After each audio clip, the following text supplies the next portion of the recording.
Please make sure the loan repayment is handled properly. While I was busy at work, an unexpected email popped up that changed my life. In a panic, I reached out to my husband, Brandon. When he finally answered, he calmly explained the shocking truth. "Oh, sorry, but I've fallen for someone else and decided to start a new life with her." My heart sank. To make matters worse, Brandon revealed that he was planning to take the luxury car we had recently purchased. The car, however, was in my name, and I had taken out a loan for it. Despite my efforts to convince him otherwise, Brandon ignored me, hung up abruptly, and cut off all communication. In the end, Brandon vanished with his new partner, leaving behind a massive debt for me to deal with. As a mother to our 8-year-old son, I could have never imagined being in such an unfair and painful situation. At 31 years old, I was completely lost, not knowing what to do. My mind went blank. My name is Brenda, and my husband Brandon is the same age. We were once a family of 4, including our smart and curious 8-year-old son, Jeremy. Jeremy has always been bright, reading articles online and even asking me for advice on complex topics from a young age. In contrast, Brandon had always been unstable. He could never keep a steady job. I was the one working full-time, worrying about our future, but somehow, Brandon had managed to maintain a stable income for the past 5 years. Recently, he had been talking about creating special memories as a family, which led us to the decision to buy a $75,000 camper van. However, since Brandon couldn't qualify for the loan due to his unstable credit, I had to take it out in my name. On the day we were eagerly waiting for the delivery of the camper van, everything fell apart. I received an email from Brandon out of the blue. In the message, he casually mentioned that he would be taking the camper van as the loan was in my name and I would be responsible for paying it off. Confused and heartbroken, I called him right away. What I heard next shattered me. Brandon confessed, "I've fallen in love with another woman and decided to start dating her. At first, I thought it was just a fling, but it became serious. So, I've decided to start a new life with her." He didn't stop there. He brought up the divorce papers we had once talked about during an argument and told me he would go ahead and file them. Then, without warning, he hung up, leaving me in complete shock. This was the moment I realized my life had changed forever. I felt utterly betrayed by Brandon. His sudden departure hit me like a shocking blow, leaving me in disbelief. Despite my repeated attempts to contact him, through emails and calls, I received no response. Each time I tried, I hoped for even a shred of explanation, but it was like he had disappeared completely. When I came home from work one day, I checked the drawer where our divorce papers had been kept, and to my dismay, they were already gone. My heart sank further, knowing I was now left with the weight of a $75,000 car loan in my name, a debt I would have to face alone. The silence from Brandon was unbearable. Days passed, and there was still no word from him. Jeremy, my 8-year-old son, began to notice something was wrong. He could sense the shift in my behavior, even though I tried to mask my pain. After dinner one evening, he approached me with a concerned look on his face. "Mom, what's wrong? You haven't been eating much lately. Are you okay?" Caught off guard, I forced a smile. Yeah, maybe I'm just tired." Jeremy, ever observant, wasn't convinced. When people lie, they look up to the right. Lying is bad. "I've noticed Dad hasn't been home for 5 days.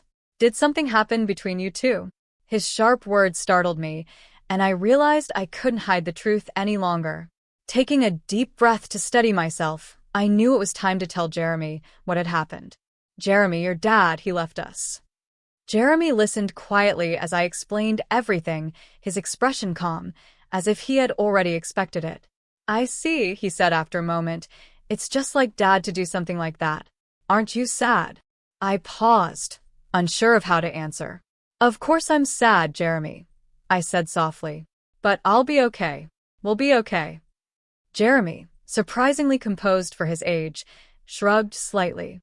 "I kind of understood from how things were going," he said, as though he had already come to terms with the situation. Though Jeremy appeared unconcerned on the surface, I knew deep down he must have felt the sadness too. I could see it in his eyes, the way they avoided mine, the way he tried to seem indifferent. As his mother, I could feel the weight he carried, and it broke my heart. Silently, I apologized to him in my mind, feeling powerless and overwhelmed. As the days went by, I struggled to cope with everything. My body, however, refused to cooperate. The emotional stress began to take its toll, and my health started to deteriorate. One day at work, there was a training session scheduled, but I couldn't bring myself to stand up. My legs felt weak, and I ended up crouching down, unable to go on. "I'm sorry. I can't stand up right now," I whispered to a nearby colleague, feeling dizzy and faint. "I need to take a break." The voices of my coworkers surrounded me, filled with concern, but I couldn't respond. My body gave in and I collapsed. When I regained consciousness, I found myself in a hospital room, the sterile white walls and beeping machines reminding me that I had pushed myself too far. The doctor informed me that I needed more detailed examinations and that I had been admitted for stress-related exhaustion. Lying there, staring at the 4 drip in my arm and the white ceiling above, I couldn't help but feel pathetic. How had I let things get this bad? Tears began to flow down my cheeks, and I didn't bother wiping them away.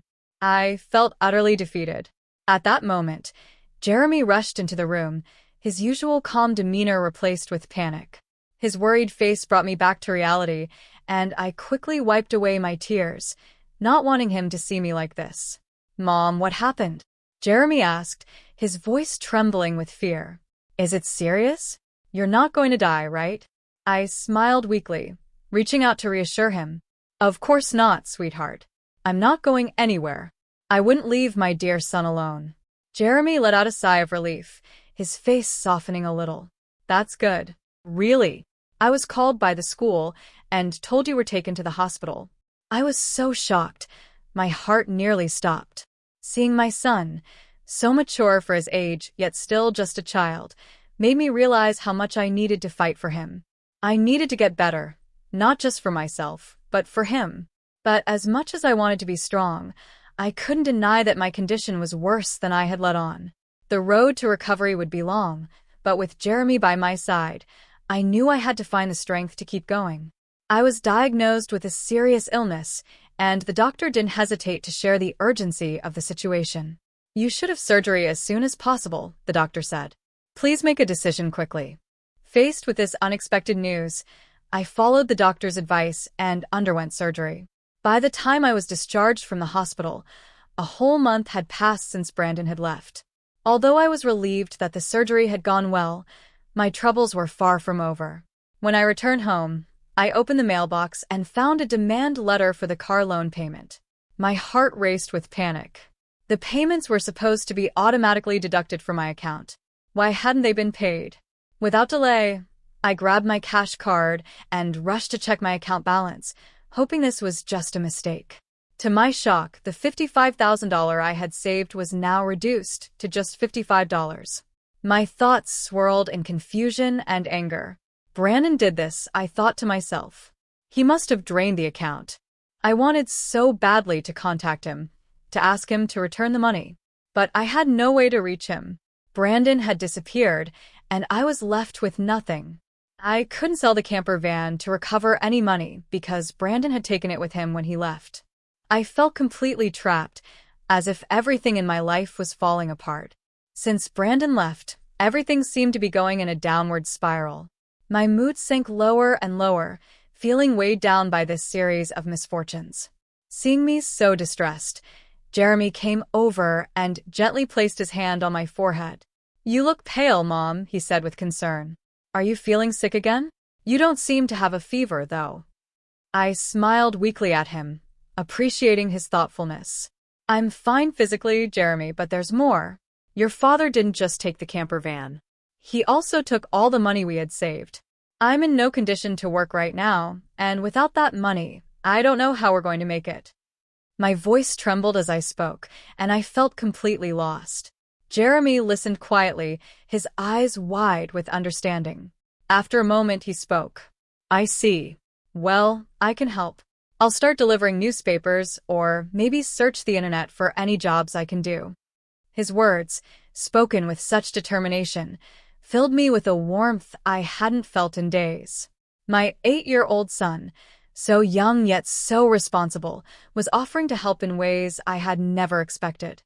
His encouragement lifted my spirits, and I realized I couldn't give in to despair. "Thank you, Jeremy," I said softly. "I'm sorry for worrying you. I can't afford to be weak. I'll change my mindset and try to do whatever I can. We'll figure this out." I smiled at him, and he smiled back, his face lighting up with hope. Then, to my surprise, Jeremy said something unexpected. "Let's plan how to get the camper van back from Dad." His suggestion caught me off guard. "How can we do that?" I asked, curious but doubtful. "Well, the camper van is in your name, right?" he said. "Yes, but what does that matter?" I responded, still unsure where he was going with this. Jeremy thought for a moment and then said, "Maybe we can do something about that. Also, I have an idea. Even though we don't know where Dad is right now, we can still track him down." "How?" I asked, intrigued. Jeremy reminded me of something I had forgotten. "Remember the GPS app we installed on my phone a while back when we went hiking as a family? We bought that kid's phone on a suggestion because I got lost. You and Dad both had access to the app, so you could see my location at all times. Well, I can still see where Dad is in real time." I stared at Jeremy, amazed by his thoughtfulness. "Is that really possible?" I asked. "Yeah, I've been checking it for a while. Dad's been moving around a lot, but we can definitely find him." My mind raced. It seemed like a solution was within reach, but doubts still lingered. But what if we find him, and he just says something vague again? What if he escapes, and I'm left with nothing? Jeremy looked up at me, calm but determined. "We'll cross that bridge when we get to it, Mom. But we can't just do nothing. We've got to at least try." His confidence gave me the strength to believe there was still hope, even in the midst of all this chaos. Though I was nervous, I felt a glimmer of determination return. With Jeremy by my side, I knew we had a chance to confront Brandon and maybe, just maybe, regain control over the mess he had left behind. I thought about what Jeremy said, and before I could respond, he smiled and made an intriguing suggestion. "Don't worry, Mom. I've already taken precautions." "What did you just say?" I asked, completely astonished. To my shock, while I was in the hospital, Jeremy had taken matters into his own hands and achieved something incredible. I couldn't believe it. How could such a smart, capable child have come from me? I was simply amazed by his resourcefulness and intelligence. It turned out Jeremy had even learned about Brandon's mistress. "All right," Jeremy said with determination. "Let's teach Dad a lesson for betraying us." I nodded, and together, we began to plan. For the first time in a long while, I felt a sense of hope and strength. With Jeremy by my side, I was filled with confidence. "With you beside me, Jeremy, I feel invincible. Bring it on, Brandon, anywhere, anytime." 6 days later, my phone rang. I glanced at the caller ID and answered. "Hello. It's me. Please, I need your help." I raised an eyebrow, surprised by the voice on the other end. "Oh, and who might this be?" "Don't play dumb. It's your husband, obviously." Brandon sounded desperate. "I'm being questioned by the police about you. If this keeps up, they might ask me to come to the station voluntarily. Help me out." "Is that so?" I replied, my tone calm. "Just wait a moment then."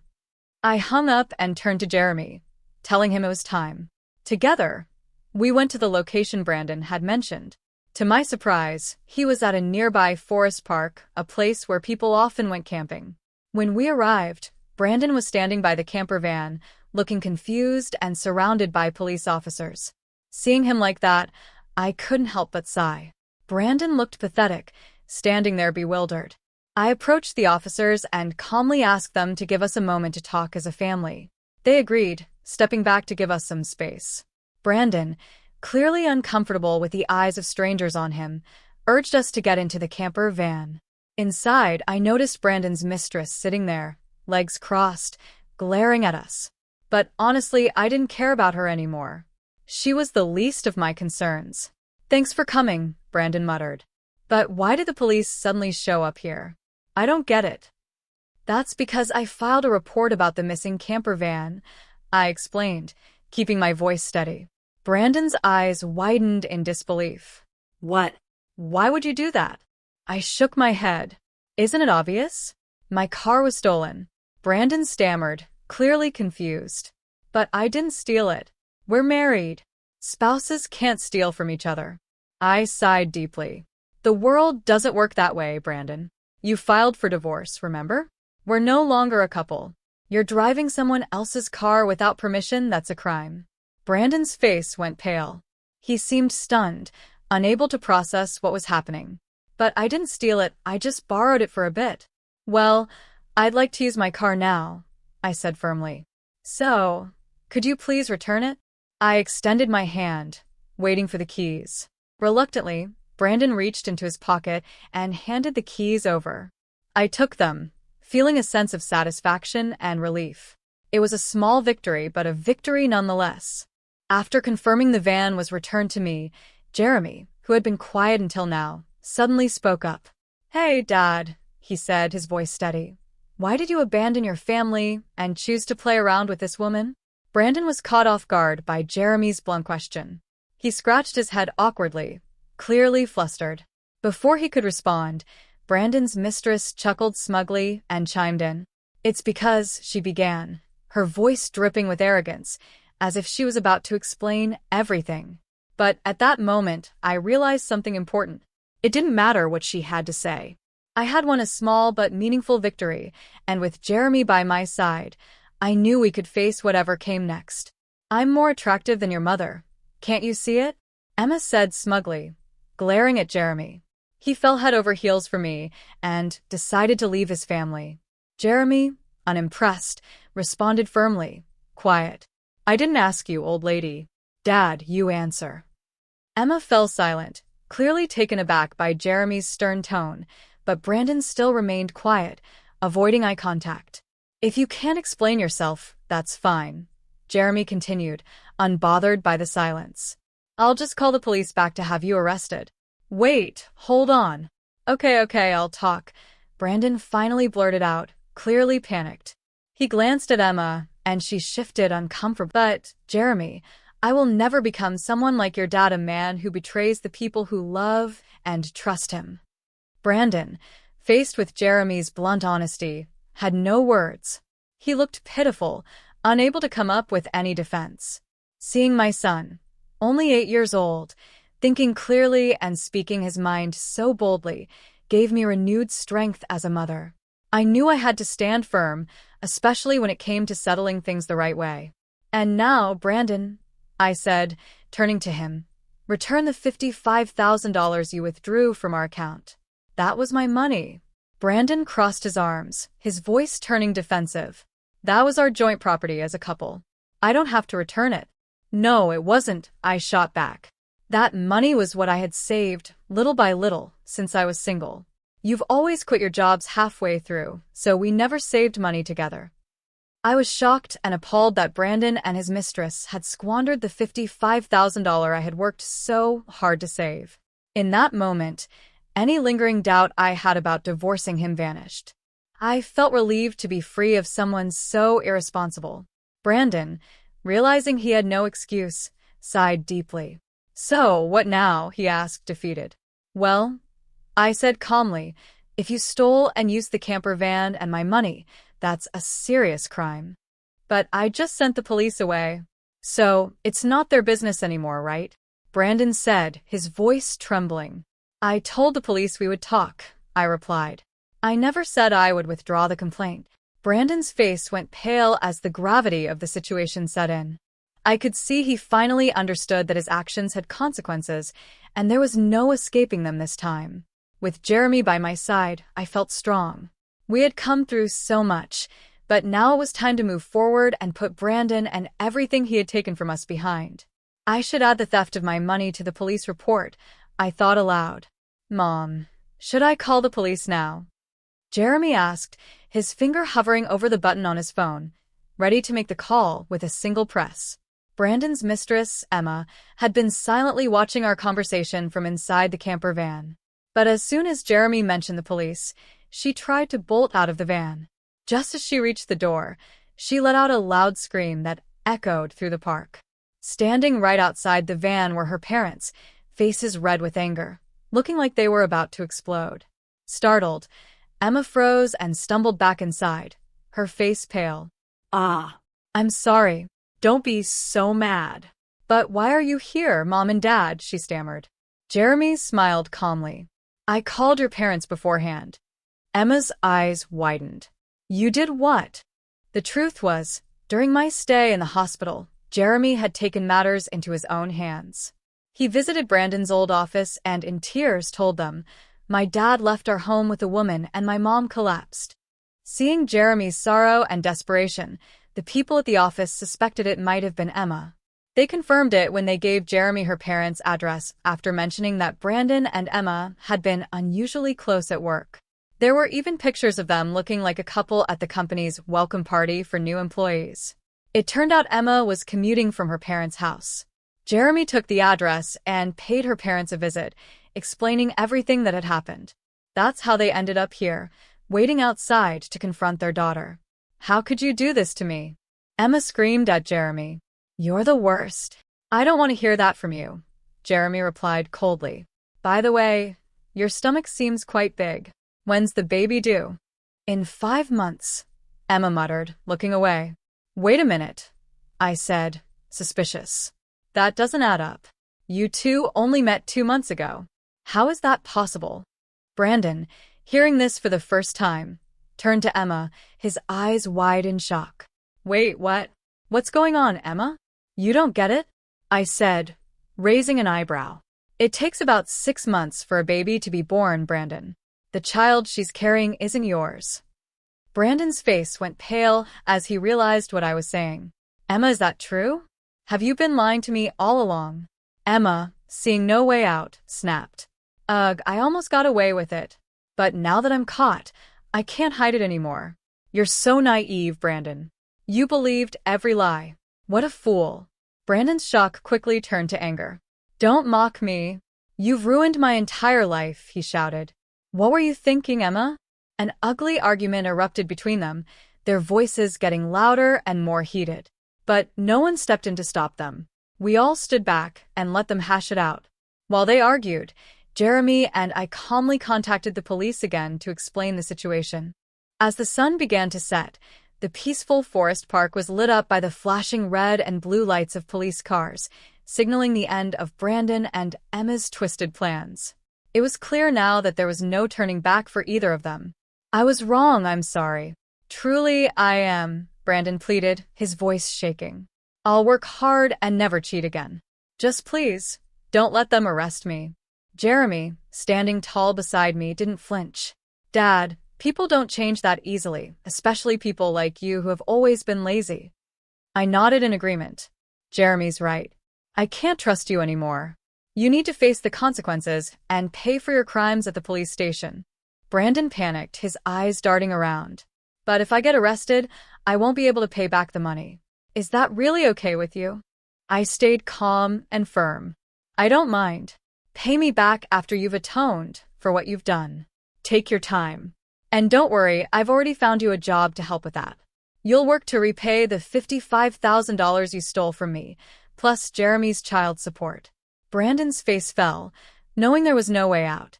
I could see the realization sinking in. He had to take responsibility. Turning to Emma, the mistress, I added, and don't think you're just an innocent bystander.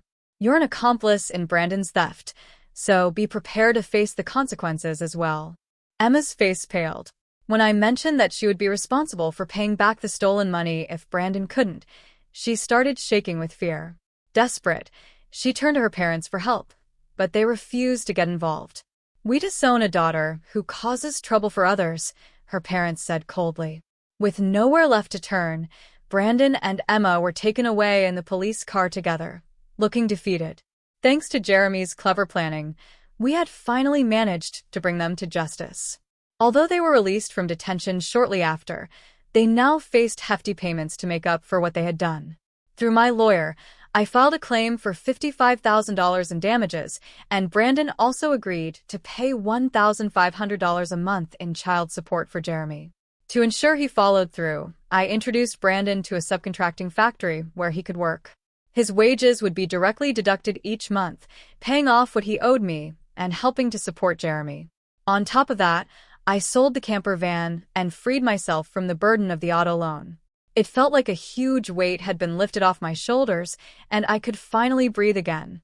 Since then, my health has improved dramatically. I feel more energetic and focused on my job. Jeremy has stepped up, helping around the house and running errands. He's growing up so fast, and I want to be the best mother I can be for him. Moving forward, I'm determined to stay strong, not just for myself, but for Jeremy. I want to create a life where he can pursue his dreams without any limitations. Together, we're building a future where we can thrive, leaving Brandon and all the hurt behind us for good.